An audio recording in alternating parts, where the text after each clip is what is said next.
All right, guys, welcome back to another Master and Apprentice. How you doing today, Austin? I'm doing pretty good. How you doing today, Sammy?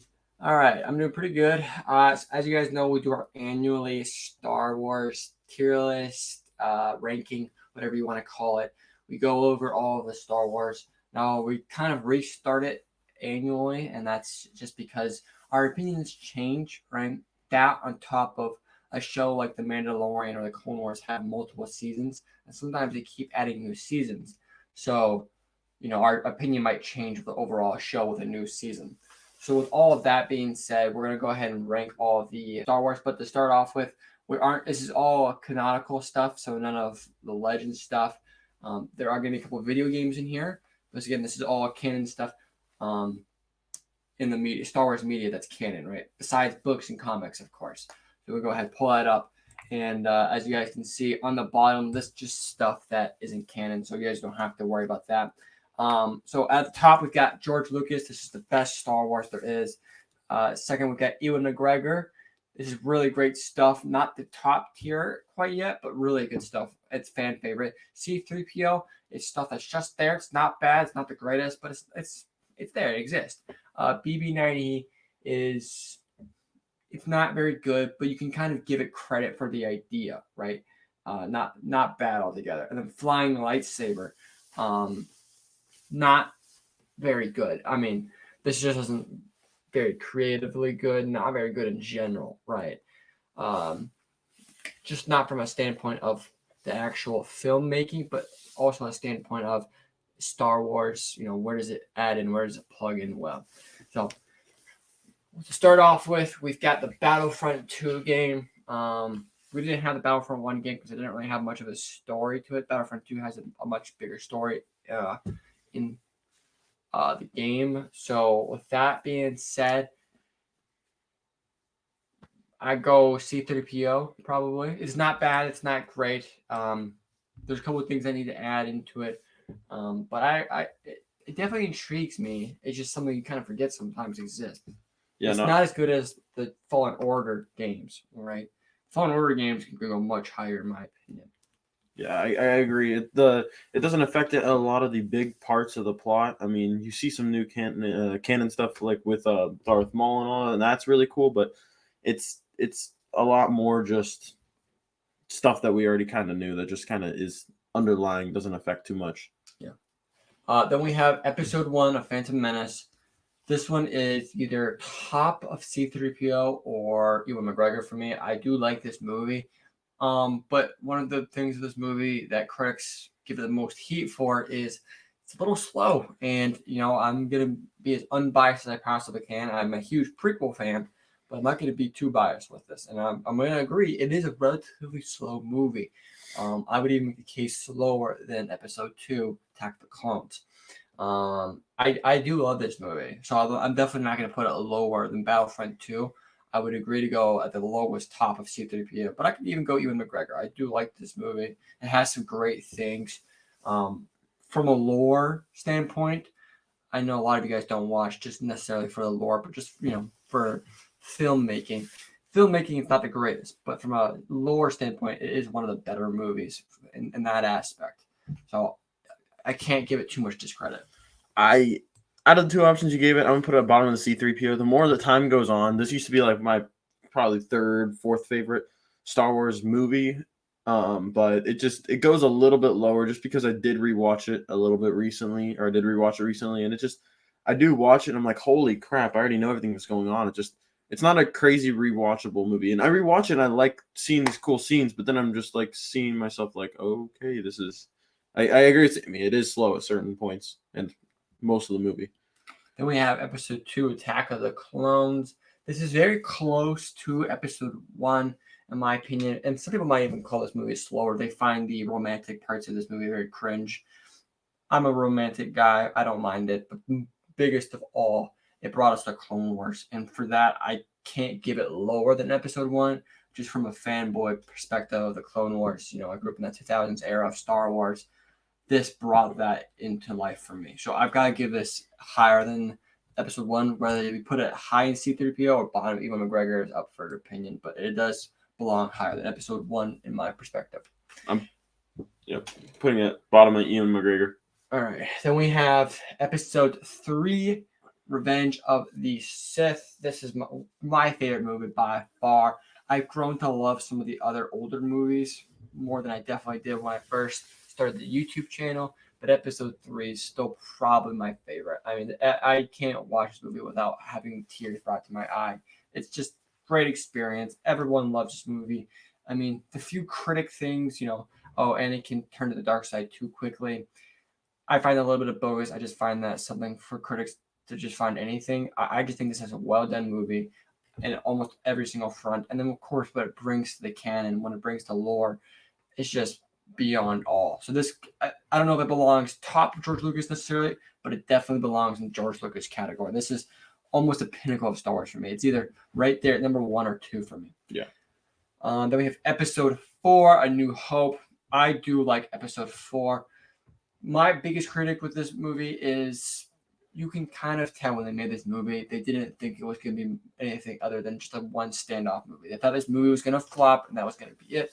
And they kind of made it accordingly. So with all that being said, I do like this movie, but I almost think it belongs in between Phantom Menace and Attack of the Clones. This just isn't really pinnacle. It's got some cool stuff in it, but again, you can kind of tell they made this in a way to, just be a standoff movie, right? Obviously, from a filmmaking experience, this was revolutionary at the time, right? This was something we never saw anything like before. So you can't put it too low. But for the story wise, it does kind of throw a couple wrenches into the whole mix up, right? So I put it in between Attack of the Clones and Phantom Menace. Whether you want to put it bottom Ewan McGregor or top of C-3PO, it's up for debate. You go with bottom of Ian McGregor. I mean, the couple things that we can diss on it were like things that have great excuses. Like this was extremely low budget, but it was at the same time, if we're taking it very end of this and just looking back on it, it was My one retort to that is look at Rocky 1, right? Rocky 1 was, a movie that turned out to be a revolutionary movie that had a great series and franchise that is still going to this day. Very similar to Star Wars. Also very similar to Star Wars, it had this one guy who had a bunch of movies written out. He didn't know this first movie was going to flop or not, right? He had to go from studio to studio, requesting money, requesting a budget to make this, having all of these presuppositions going along with it, like he needed to star in it. And he ended that movie in the, spoilers alert, the boxing match ended in a tie, right? Whether you wanted to leave that off like that or go forward, you could have easily gone forward or left it off like that. It wasn't closed off.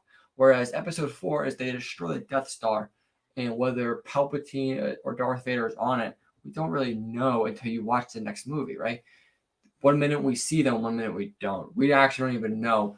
At that time, I don't think people were expecting much else after that, right? Then it turned out to be a giant hit, and so they, George Lucas brought everything else to life with it. But it was very obvious to me that it wasn't supposed to be more than what it was when they created it. They were hoping it was, but they weren't expecting it. Whereas Rocky was, they were ready to go, guns out blazing. They put the movie as a tie. The boxing match ended as a tie, which kind of has some balls. Boxing matches don't end as ties. That's like super rare, right? So the fact that he was willing to do that just let us know that he was willing to make another movie, and that when that movie ended, people were like, boxing match, tie, what? Like they were ready for the next movie. This didn't really have that same appeal to me. I almost think it goes to C-3PO just because of that. all right. I'll put it there, and I mean, if we decide to change it later, we do. But I see your point now, where they do put it very, very closable at the very end. I mean, they close it and then they give the opportunity to reopen it, as opposed to Rocky, where they give it and hey, it's open. This, they're like, oh, this is it, and then they can reopen it if they want, which is what the only thing this does that's super revolutionary is the filming aspect of special effects, things that we hadn't seen before. Putting this up against the rest of the movies, it doesn't do anything unique in that way. Yeah. So I really just don't give it. I'm not a nostalgia, but I'm not going to be held by the the moment of nostalgia and say this is the great Star Wars movie. This is what started us all. It has to go to the top. It's not. I mean, George Lucas had better moments after. So I can't. I think this is a great movie, but I don't think people look forward to this movie in the franchise. I think this is just a movie that's there, right? Just like Episode 1, people don't necessarily look forward to Episode 1. There's cool moments in it, right? Like Darth Maul, Qui-Gon Jinn. Those are awesome moments. Just like, in the first movie, or Episode 4, there's great moments, right? Darth Vader versus Obi-Wan, the Death Star blowing up. There's great moments in that movie, but I don't think that's the parts that people are looking forward to the most, right? Revenge of the Sith, I think there is. Episode 2, I think there's more moments in that people are looking forward to than Episode 4 or 1. Yep. Then we have Episode 5, Empire Strikes Back. Some people think this is the best movie. I've never really understood why. This is definitely a great movie. I just don't think it belongs in George Lucas. It definitely belongs high, though. This is a really good movie. Like I said, Episode 4 kind of closed things off. This brought things back with a bang. And it really opened up the series in a great way. And, it's kind of the first time we saw the bad guys really win, right? And that was unique for its time. And it's still, a great movie. I think it belongs top of Ewan McGregor. Okay. Yeah, I'll agree with that. I was debating above or below Attack of the Clones, but I'll put it right above there. I mean, this movie was great. It left the doors open for the next one because I knew that, but they also did so many cool things with, now there's this mysterious green man that suddenly knows everything. It's putting you in the seat of the character. It was, I don't know, I like Episode 6, Return of the Jedi. Now, this is probably one of my most favorite movies. This, I think, almost tops. Yeah, I'll just say it tops it. I think it's better Revenge of the Sith, and that's going with the edited version. I think when they added Hayden Christensen, that was a cherry on top that brought it above Revenge of the Sith. Revenge of the Sith is pinnacle, but I think if you had ended the series with Return of the Jedi, no one would have been upset.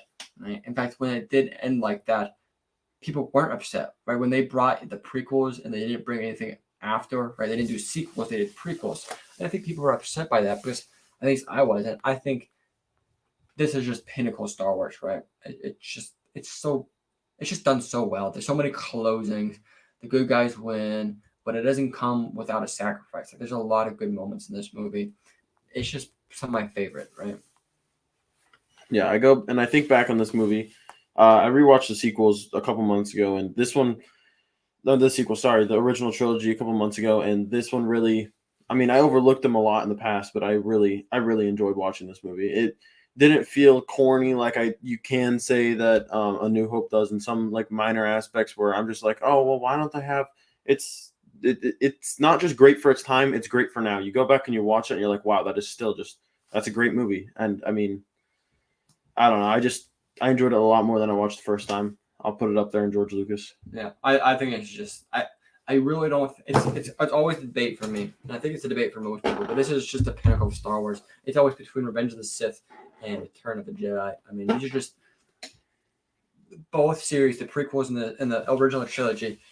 This is the pinnacle. This is what everything's built up to, and neither are really disappointed, right? The sequels, you can't say the same thing for this. It's just this is what everything built up for, and neither let down in really any way possible, right? They just brought it together so well. Then we have Force Awakens, Episode 7. Now, when I first watched this, and since we've done tier lists, I always kind of put this right in the middle. I've grown so much distaste for this, almost more than any of the other sequels, just because this is the least original out of all the sequels, right? At least you don't have to give it props for Episode 7, but at least it was original, or like the ideas they brought to the table, right? With Luke, kind of being a douche, with certain characters dying. They were goofy, but they brought something new to the table. There's really nothing Force Awakens brought new to the table, and that just kind of pisses me off, right? It's just distasteful to me. So I believe this belongs either flying lightsabers, or if we put the BB-90, definitely the bottom of BB-90. This is probably, besides Return of the Skywalkers, this is the worst sequel movie to me. Okay. Just to verify, we're talking about this is episode 8, right? 7. Okay. I thought, yeah. You always did put 7 in the middle. and then yeah, you're throwing it down lower. I want to rewatch the sequels. I haven't watched those in a while, but I do see those videos come up every once in a while where I'm like, well, yeah, you just got a random orphan from the desert. It's like they literally just copied and pasted the original series, and then you can take those things and run with them, but then they just keep adding more characters that have either parallels to previous in Star Wars or are just basic fighting arcs or basic hero arcs that are nothing too crazy. I'll put it bottom of BB9E. I mean, I'm not really too fond of the sequels total. I do want to rewatch them again. I want to rewatch, frankly, all the movies again, but I I'll put it right there, bottom of BB90. All right, we have episode 8, The Last Jedi. This probably goes top of BB90. This obviously is one of the most divisive Star Wars films media that there is. But that being said, it brought a lot of new things to the table. And while it didn't bring a lot of good things to the table, it brought something to the table, right? I know a lot of people enjoyed episode 7 when it came out, but with having everything in perspective now, I just think episode 8 is just better, right? I think episode 8 did split the fandom, but for all things being said, it brought something to the fandom, right? We hadn't had anything in 20 years besides the Clone Wars and Rebels.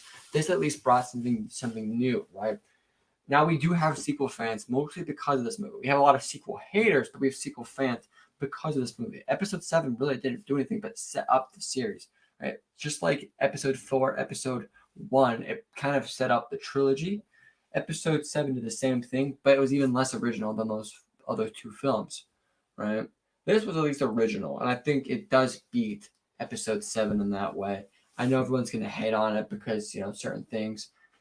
I don't mind the uniqueness. I don't agree with the ideas, but that's part of the fun of Star Wars is that everyone has their own opinion. Everyone has their own vision of how characters would have reacted and how characters act. The guy who, I forget who even wrote this one, he had his own idea of how Luke would respond, right? And that's fair. Just most people didn't agree with them. So because of that, I'm not going to knock it too hard. I think it belongs top of BB90. All right, I'll put it there too. I mean that's it's a pretty compelling argument. It wasn't episode 1, 4, and 7 are parallel in a lot of ways, and it's not to diss the writers that are like, oh yeah, they copied it. They were just pretty much they need to set up the other 2 movies. I mean, episode 4 was a little bit of an exception there, but episode 1, The Phantom Menace, they added a couple new characters, but everything was mysterious. No closing at all, and they're not supposed to. So it really is just a setup movie, and I'll agree with Sam. Episode 7 really wasn't original, but episode 8 really. Now that I think about it, they took what was given in 7, and they didn't do bad. They didn't make crazy mistakes, and they took the story their own way. And I mean, if you read all the Star Wars comics after the original trilogy came out, and there was probably some people that disagreed with how Attack of the Clones. Oh, Mace Windu wouldn't do this. I'm not sure the order of everything coming out, but like the comics in that area. But at the same time, the amount of hate that people have for episode 8 was probably based more off of they didn't like how things were set up and people acted, especially Luke. And I mean, that could probably just be that exact hate probably came out with Attack of the Clones too. Yeah. So we have episode 9. This is just flying like stars. There's really not a debate about it. This isn't a very good film. They didn't really try. They got lazy. They gave up, and it's all proven through this. There's just really not a lot of good things about this. There's a couple of things I like. A lot of people don't like it, but I do like the end fight with Palpatine, Rey, and Kylo. I do like Kylo's kind of arc, how it came. Besides the death of him, I think his arc really kind of peaked in this movie, as well as all the Jedi. That moment where we have all the Jedi with Rey, that was kind of a cool moment. I know a lot of people didn't like that because a lot of people hate on Rey, but that moment alone was pretty cool. But the rest of this film is just not very good, right? It just doesn't belong super high on this list or anybody's list. I think everyone can agree this movie wasn't trying to be good. It was just trying to get the series to close in somewhat of a decent fashion. It didn't even do that right. So there's no debate on that one. Then we go to Jedi Fallen Order. Now, this is a great game, but compared to its counterpart, Jedi Survivor or Battlefront 2, it doesn't I don't think it fares well against Survivor. It fares well decently against Battlefront 2. Playing all these games, I really do like Fallen Order, but I think it belongs still in C3PO because I think Survivor is the peak of the Disney era of gaming. I think it belongs in between episode 4 and episode 1. I think it's better than episode 1. I think it's better than Battlefront 2 easily. It definitely brought a lot of really cool things. But I just think I think Survivor's better, and we'll get to that when we get there. Then we have Rogue One. This is easily the best Disney movie we've gotten so far. I think this belongs bottom of George Lucas. This is pinnacle. The reason I think it's better than Empire Strikes Back is because no one was expecting anything out of this movie, and boy, did it deliver! Right, this brought something that was just groundbreaking. And we had seen the prequels, and we had seen fan service. We had seen characters drop in and out. That was just like, a surprise. But this just brought it to a whole new level with Darth Vader, with Moff Tarkin, right? This just brought a whole new level to the table. All the characters dying in the end. It doesn't get better than this, at least for the Disney era, and that's kind of apparent to us now. But this is really, really good. This is just one of my favorite movies in general.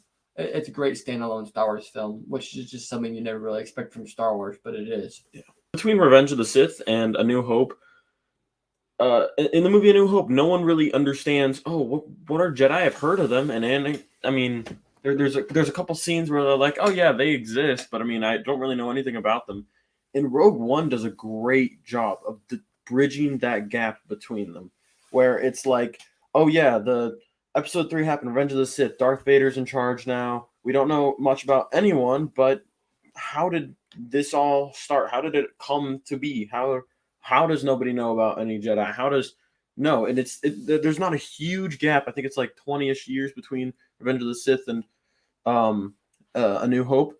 But it's like, how do you forget about all that in that such little time? And this really just shows, it personalizes, it puts you in the perspective of some small person that could be just a side mission in one of the main movies in the trilogies, but it's all around beautiful. There's very few flaws with this movie. Yep. Then we have Solo. Solo is definitely underwhelmed, mostly because of the disaster of the sequel trilogy. This is a great movie. I think about it all the time. I just think about random scenes about Star Wars. I'm like, oh wait, that was from Solo. Like that was a very good movie. It's definitely not pinnacle. I think it's Ewan McGregor, though. I think it goes above Attack of the Clones. I think it's below Empire Strikes Back. But for what it was, people were like, oh, we don't need this movie. This movie's dog water. It actually brought a lot of cool things to the table, right? The syndicates, that was just something we hadn't really seen before. And it was really cool. It kind of opened up a new avenue for Star Wars with crime and bounty hunters. I mean, we've kind of gotten that a little bit with Han Solo and Boba Fett. But this was the first time I really explored it and opened it up for us, especially in live action. And it was really cool to have that. Yeah, it was great. So some of the certain things in this are just like, wow. I mean, it feels like big scenes. You take a character that everybody loves. Everybody loves Han Solo. He's just that one character that no one dislikes. He's a fan favorite. But you understand more of his backstory from this. You understand a whole bunch of the crime in the Empire. You see him bribing officers, and they're just accepting it and trying to get him at the same time. There's so many little things in here that are like, wow. I mean, you see the Empire and you only see the high-ranking officials. It really puts you on the ground. Then we have Rebels. The more time goes on, I grow more fondly of Rebels. This is a really, really great series. Season 1 is kind of slow, but again, for almost every series you watch, Season 1 is always the worst, right? Season 1 is, at least for a series that has multiple seasons, for certain shows, sometimes Season 1 is the pinnacle, and then it goes downhill from there. But a lot of series, especially for Star Wars, it turns out Season 1 is the slow start, and then everything just explodes there on after. And Rebels is definitely the case. I think this has to go higher just because of what it's brought into the new Mandoverse with Ahsoka, right? With the Rebel characters, with Thrawn. I mean, it's doing a good job of just kind of setting up new avenues for us now. And, I don't think that's what it was originally supposed to do when it came out with Dave Filoni, but, I mean, it's nice now, right? Mm-hmm. I think this belongs in Ewan McGregor. Where it goes, I think it definitely goes below Empire Strikes Back. I think it goes above Solo, though. I think it's just so far now what it's brought to the new Mandoverse. It's just so important, right? It's Yeah. as much as certain people don't like the acting from Ezra or the animation for Rebels. It's so important now. Like you've got to know this series, and it's just a beloved series. Yeah, this was great. I mean, even the directors and writers of it, season one probably didn't understand that they were going to add something that was going to be so pinnacle so far down the line. The World Between Worlds specifically. I mean, that was put in pretty late in there, and Thrawn as well.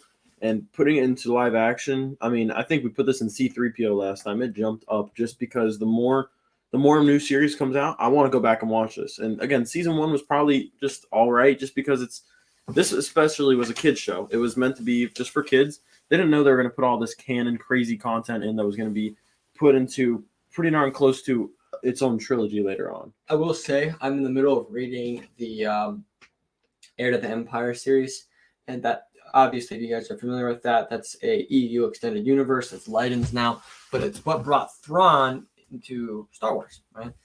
Then it got turned into Legends. Thrawn isn't existence anymore. Rebels comes out and they bring Thrawn back into canon, just a different version of the different story, right? Same character, same familiarity, same vibe, and that just gets me excited. I mean, the Heir to the Empire series is absolutely amazing, and it's kind of giving us our own version of that years after that series got turned to Legends, and it started with the Rebels series, and that makes me even more excited. So it's a little bit of bias with that, but it's a great series, definitely underappreciated in my opinion. Then we have the Resistance series. This series is C-3PO. It's not bad. It's got a couple cool things, right? Like, some of the First Order things, some of the Resistance things that we see that just kind of give us the in-between episode. I think it's 8 and 9 or 7 and 8. I always forget which one it is. I think it's 8 and 9. I think.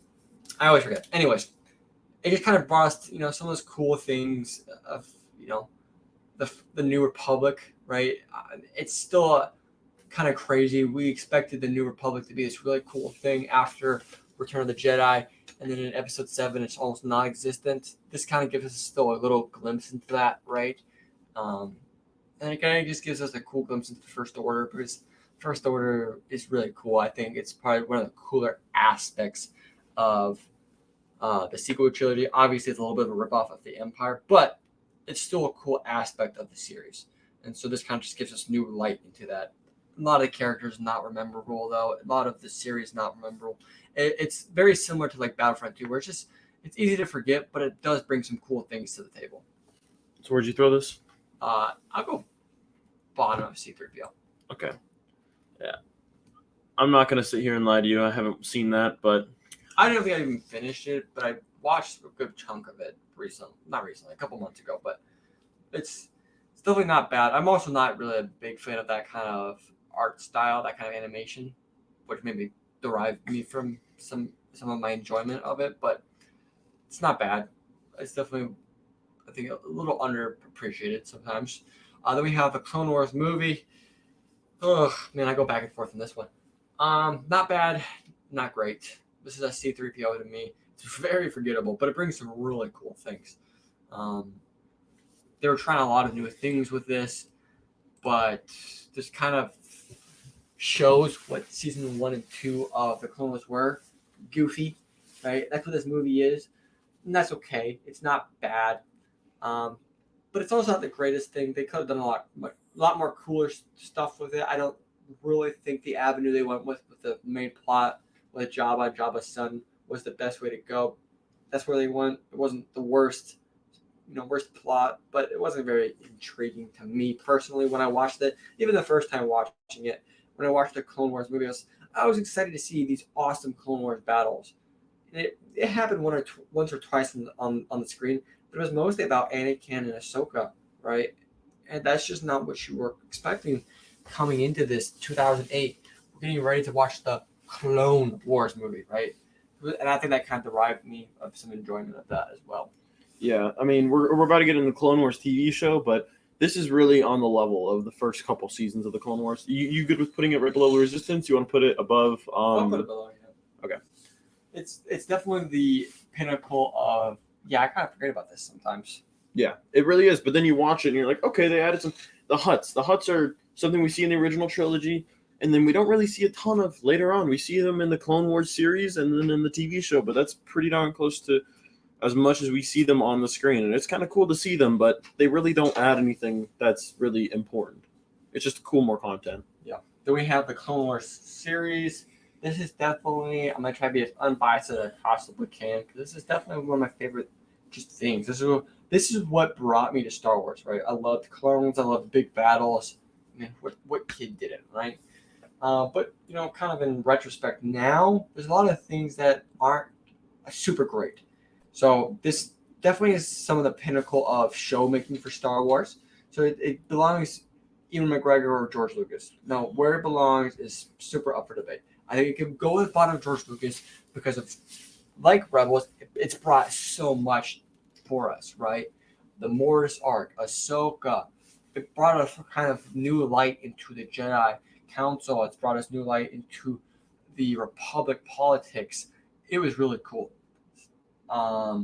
Especially the later seasons, it kind of turned from a kid show into a young adult show, which the problem is, this is kind of where I'm afraid to put it too high, is this first couple of seasons, it just wasn't much of a adult show, as much of a kid show, and that's fine. That's nothing bad with it, but it kind of steered away from the Clone Wars, right? It was a lot more solo missions, a lot more goofiness, which I think again derived it from what it was supposed to be.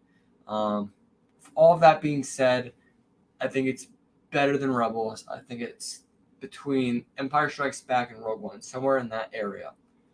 Yeah, I mean, I'm not going to disagree with what Sammy said. If you see the Clone Wars TV show or movie, it's a lot like the first couple seasons, so it's hard to put it really high.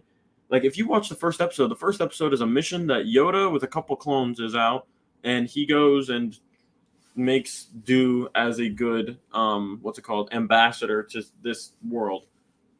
You watch it and you're like, holy crap, is this the same series that is in season 7 where Ahsoka has left the Jedi Order and is doing these like 10 different crazy things? It's crazy how much it just built off of itself. The first 3 seasons, I think, you watch an episode and then you go to the next episode and the two don't even connect half the time. And that's just where it is kids show. I mean, you don't really need to have a crazy plot. But at the same time, you go season 4 and on, every episode is just crazy with how amazing it connects. We're still seeing new stuff on it, like now with the Ahsoka show. I'm just thinking about it. It definitely is bottom of George Lucas, just because episode 1 and 2 are the only downers, but because it had so many more seasons than Rebels or any other series, it had more time for us to forgive those sins, right? For lack of better words. Yeah. This is just such. It's almost a pinnacle of Star Wars, right? This is what we expect from like those last 5 seasons of Clone Wars is kind of what we expect now when we see something in animation, and it's kind of what we've been given ever since then, right? With shows like Bad Batch and Tales of the Jedi. This just brought a lot to the table for animation and for shows, right? And brought a lot to the table with fan favorite clones like Captain Rex, Commander Wolf, Commander Cody, Ahsoka, Moss, Savage, the Night Sisters. It brought a lot more to the table. It brought a lot of cool different aspects of characters we didn't really know much about, right? Yeah. It just, this definitely could be higher thinking about it, but I think George Lucas is fair. I think that's a fair assessment. Then we have Mandalorian season 1, 2, and 3, of course. Now, season 1 and 2 are super loved, but I've always been honest. I've never been a big fan of season 1. Season 2 is, I'm not going to disregard. I'm not going to argue. Great, absolutely great. Season 1, I'm not biased though. It's not that great. It's mediocre at best.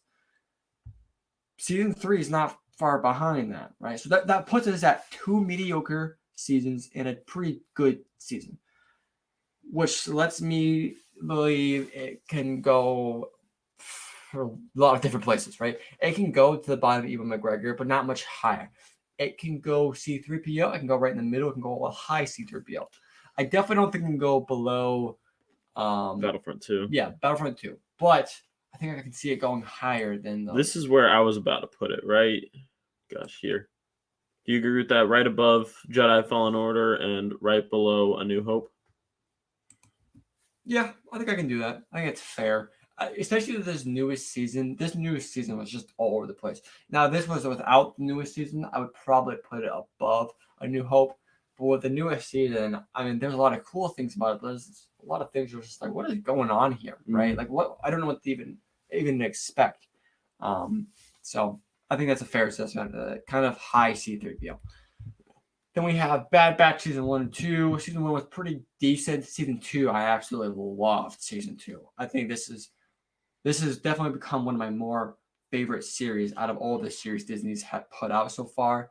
I think this goes in Ewan McGregor. I think this goes above Attack of the Clones, but below Solo. I don't know. I think season 3 can definitely put it higher, but this just has so many fillers, which kind of take away Yeah. from some of the favorite parts of this for me. But those great parts are super good. That's what I was gonna say about Bad Batch. You put that right next to Attack the Clones because I kind of want to put it a little bit below Attack of the Clones because the more you watch this, it's more like there's I can't remember how many episodes are in a season. How many times did you watch season 2?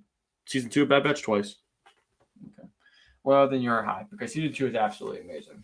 Oh. Season 2 didn't have much filler. First half of season 2 had some filler, but after that, there was not much filler at all, which kind of just brings it. Because before season 2, I would have definitely put this in like C3PO because it wasn't super great, but it wasn't super good. Season 2 brought a lot of new things to the table, and boy, season 3 set up. Season 3 is going to be great, which is kind of why I'm expecting this could be next year rolls around. This probably is going to be super high on my list. I hope. I expect. I think I actually remember making this argument with you last time, where it was you could cancel half of season 1 and be fine, but I think the season 2, the first half of it, you could cancel half the episodes, and then the second half of it maybe one. And I say cancel as in if you're just an adult and you don't want to watch the episode where there's a flood and no one cares. That's it. But there's you can do that with fair a few. lot of stuff. You can do that with Rebels. You can do that with half of the Yeah. movie of Attack of the Clones. So that's not much of an argument. Yeah, it's. I was gonna make the argument it's slower than Attack of the Clones, but it's twice the time, so they're gonna have full on episodes that are just no one cares too much about. So it's slower, but it's over more time, so you get more content. I'm great. I like the place where it is. Yeah. Then we have Boba Fett. Whew. Man, this.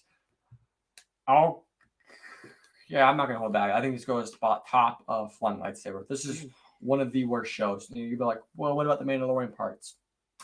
That alone just lets me know that's how low you have to stoop to kind of raise this up. This isn't a good series. You can't make an argument. You could be like, "Oh, you're a Star Wars hater. You can say whatever you want," but there's not many argumentative cases you can make that Boba Fett is a good series from a film aspect point. And then on top of that, what does it bring to the table? What does it bring? The things that it brings are Cad Bane. Oh, Cad Bane dies. Maybe he doesn't. We actually don't know because his light bops on and we think we see him start to breathe. So we don't know about that. Oh, Cobb Vanth dies. No, he doesn't. We see him in a back tank.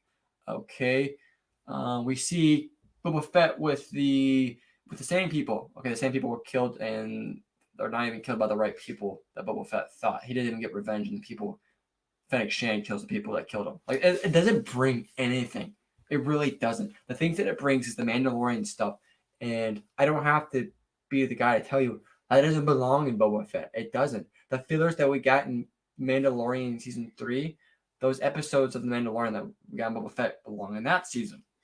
Yeah, that's a given. Okay, we don't need that. That's part of the fun of Star Wars. You don't always need to give us this big backstory of where these characters are and what they're doing, right? This just didn't bring a lot to the table, and I've tried to make a lot of excuses for this and why it's not bad. It's bad. It's not good.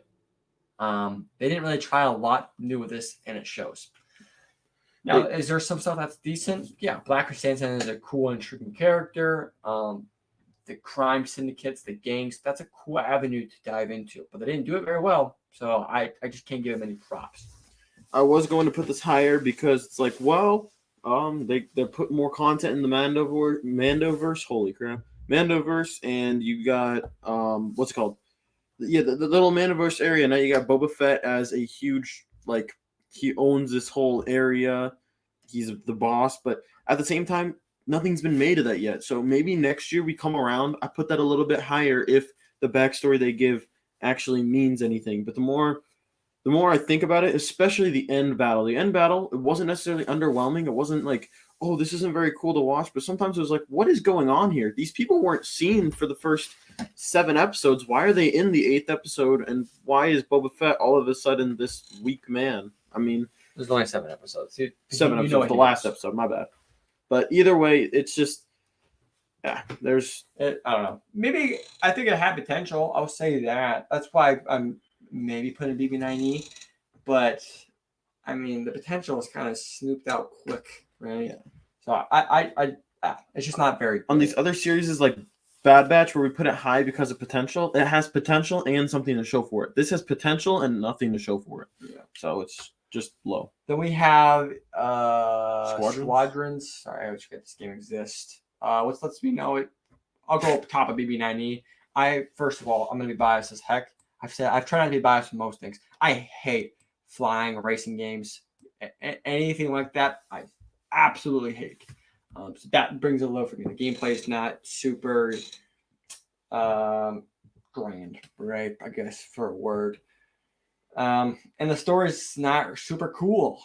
I mean, what does this bring to the table? Flying? Okay, we had that in Battlefront 2, right? They had a mode in Battlefront 2 that was exclusive for flying. So if you really wanted that, you had that experience available. I think a standalone game for that was not needed, and the story was just not. And the story is based off of some of the Squadrons books that we have, or I think it might be backwards. I think the books are based off of the game. It's not really that cool, man. I mean, you can make a case, but I'm not going to. I don't care enough to try. Then we have the Lego game doesn't belong in there. Kenobi. So this is as honest as I'll be. There's a lot of things I love about Kenobi, and a lot of things I hate. Right? Some people really trash on this show, and I understand why. But they forget about the great things about this show, right? And just like Boba Fett, there are some possibilities that this brings to the table.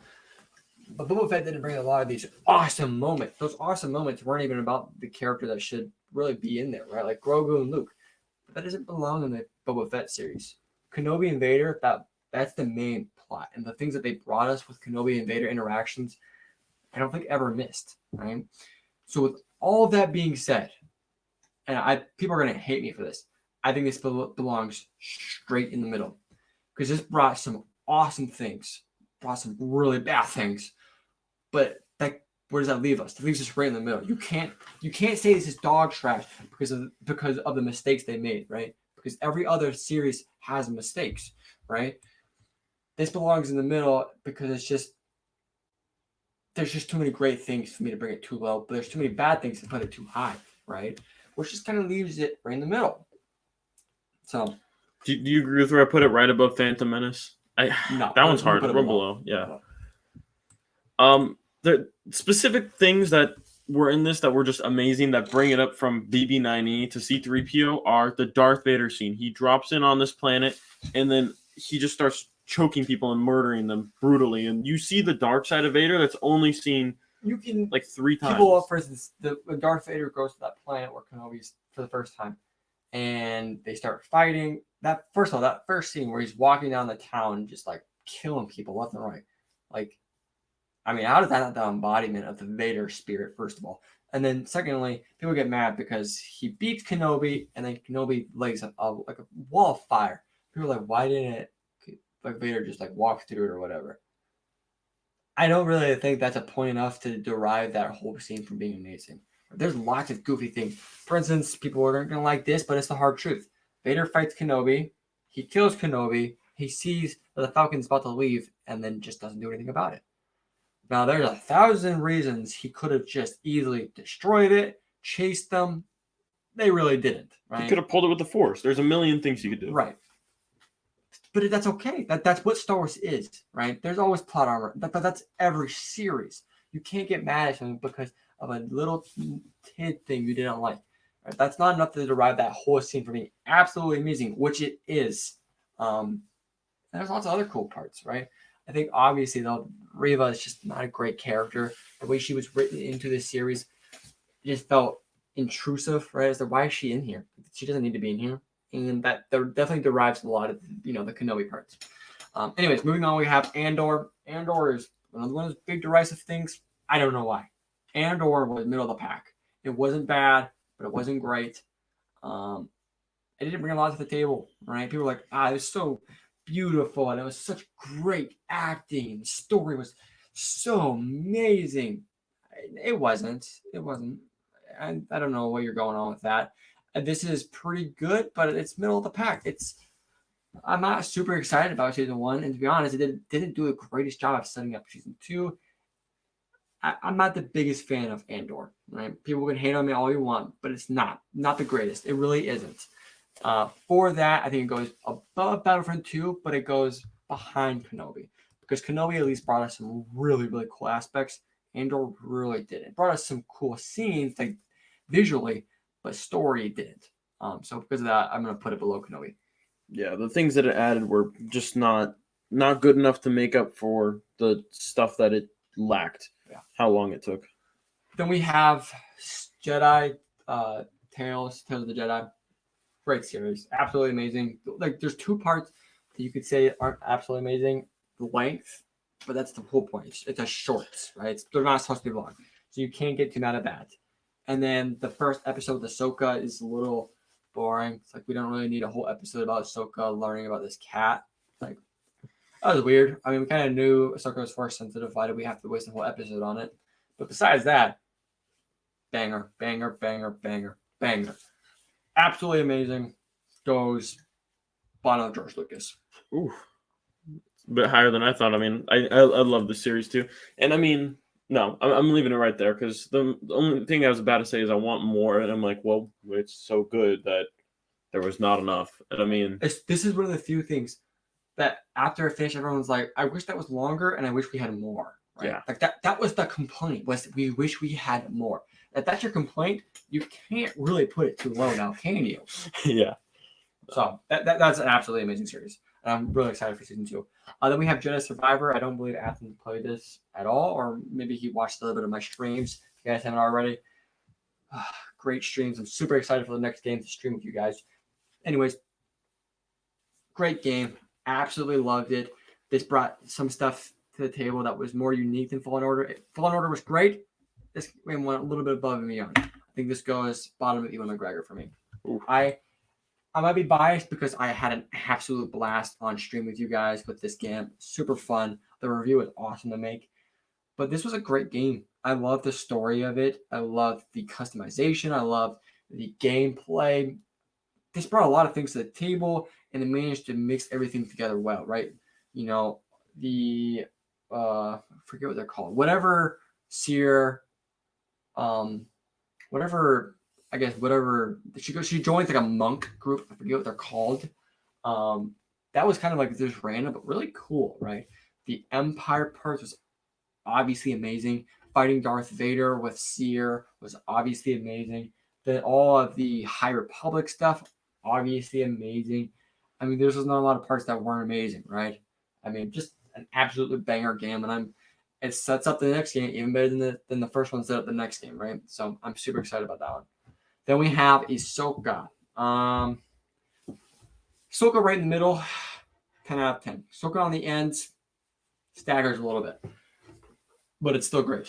I think this belongs. I want to know what Afton thinks first. This is a very nostalgic movie for people that are prequel fans, for people that are Clone Wars fans.